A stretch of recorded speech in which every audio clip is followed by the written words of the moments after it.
Alright guys, this is your help video for the 2.08 body paragraph. So this is that essay that we're building all together.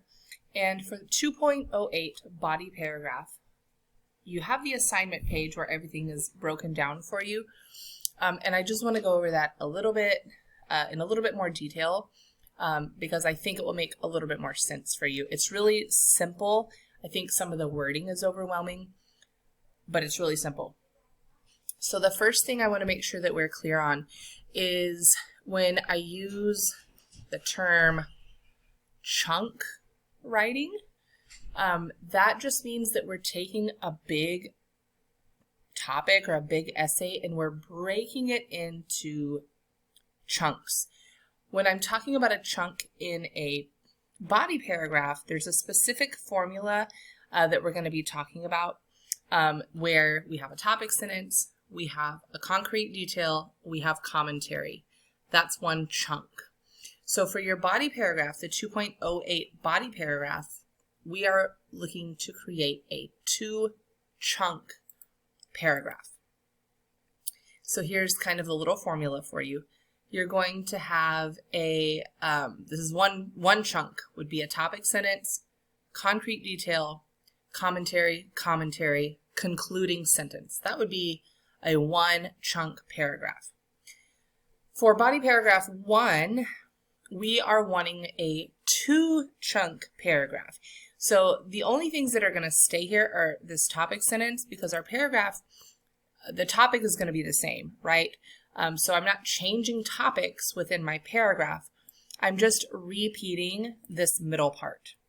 So when I'm writing a 2-chunk paragraph, I will have a formula that looks a little bit more like this. I'm also referring to this as our long paragraph because this will be the longest paragraph you write for this essay.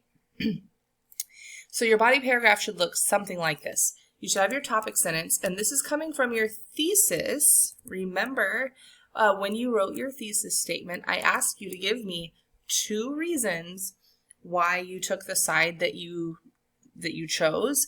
So the first reason that you identified in your thesis statement is what body paragraph 1 is going to be about. So topic sentence 1 is going to be reason number 1 from your thesis. You're going to just formulate that into a topic sentence.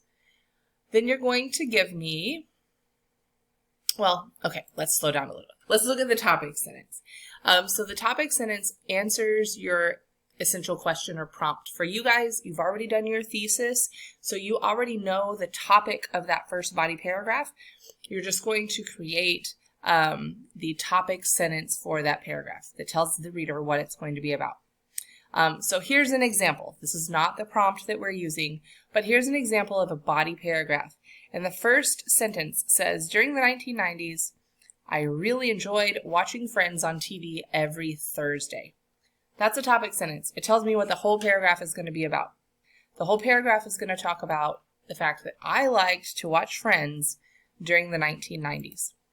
Everything else in that paragraph ties back to my topic sentence, okay? Thinking about the 1990s brings back a lot of memories for me about fashion and pop culture. So during the 90s, I really enjoyed this, okay? So having this topic sentence to kind of guide what your paragraph is going to be about is coming from your thesis statement. Again, go back to the 110 thesis statement. Find that first reason that you identified in your thesis statement. That's going to be your body paragraph 1, that whole paragraph. Once you have your topic sentence, you're going to give me concrete detail number 1. So this sounds like it's really hard. It's not. This is evidence that supports your reason. So this can be a quote, a statistic. This can be a fact. This can be something that you've just observed in life. This can be an example, and for this particular essay, I strongly recommend that you go back to the text that we've already read in the course. So you have Harrison Bergeron, you have Letter from Birmingham Jail. You can use Cry the Beloved Country now that we're into that if there's something that you can relate to with that. Anything that we've read in class would be a fantastic example to cite for this particular essay. You want to introduce this detail, so you can say something like, for example, or on page 7 of Harrison Bergeron, the author says this, or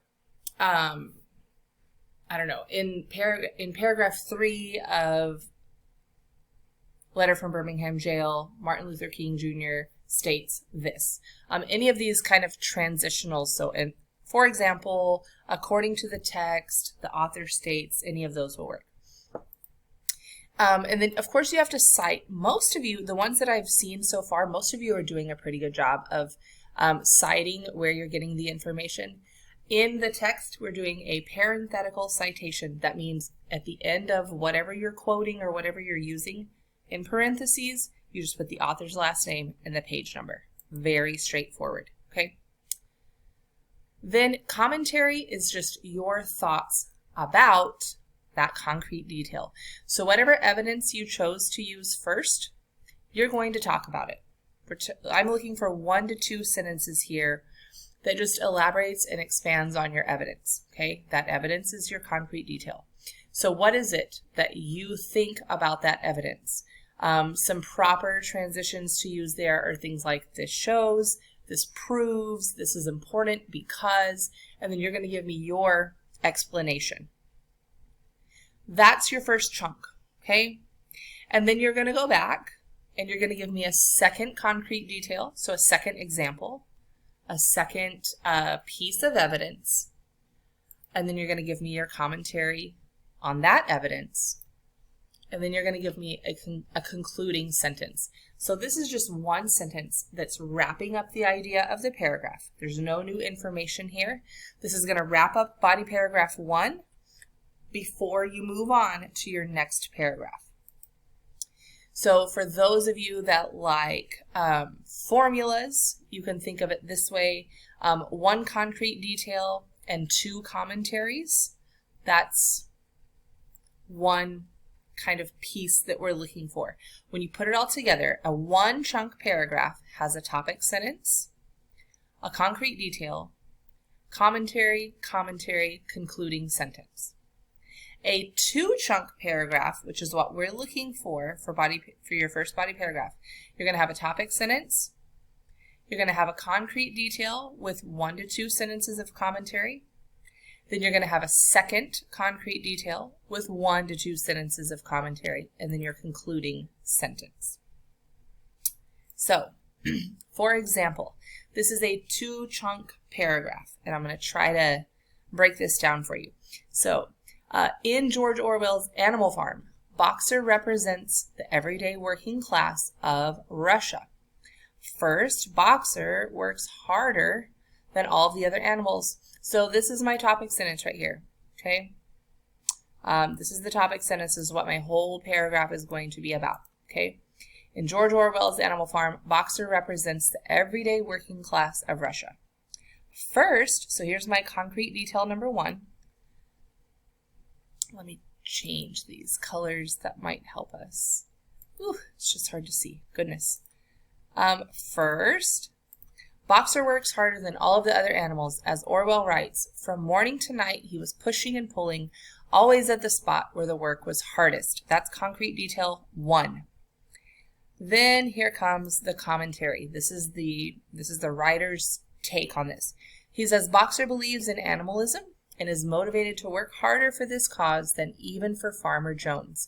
Also, Boxer's character reveals that Orwell believed the common workers of Russia were also working harder than ever with little reward. This is the commentary. Okay, this would be your take on that evidence. Secondly, so here's my second concrete detail, my second piece of evidence. Boxer is easily brainwashed by Napoleon in his propaganda, insisting if Comrade Napoleon says it, it must be right. So there's my second piece of evidence. Okay, this is concrete detail 2. and then commentary. Because Boxer is less intelligent than other animals, Napoleon easily brainwashes Boxer into submission, even when Napoleon commits terrible injustices. Consequently, Orwell suggests that the lower-class Russian workers were also easily manipulated by Joseph Stalin. That's commentary number 2. And then finally, at the very end, in conclusion, Boxer's character, through his relentless work and gullibility, paints a picture of the much-abused, hard-working, and honest Russian working class. That is the concluding sentence. It wraps it all up.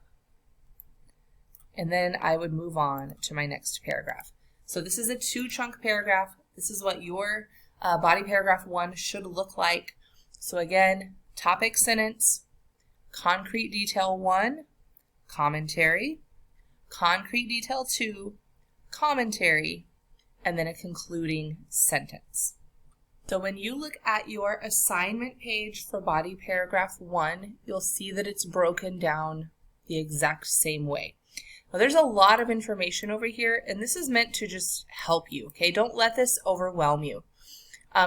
Right here on this side, I would type my topic sentence, okay?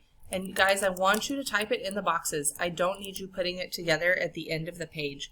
I want you to break it down like this on purpose. Okay, so this is coming from reason number 1 in my 110 thesis statement. Whatever your first reason was in your thesis statement, that's what body paragraph 1 is going to be about. So that is your topic sentence. Okay, it's going to tell me kind of what the paragraph is going to be about. Then concrete detail number 1. What is it? What is the evidence that you are wanting to use?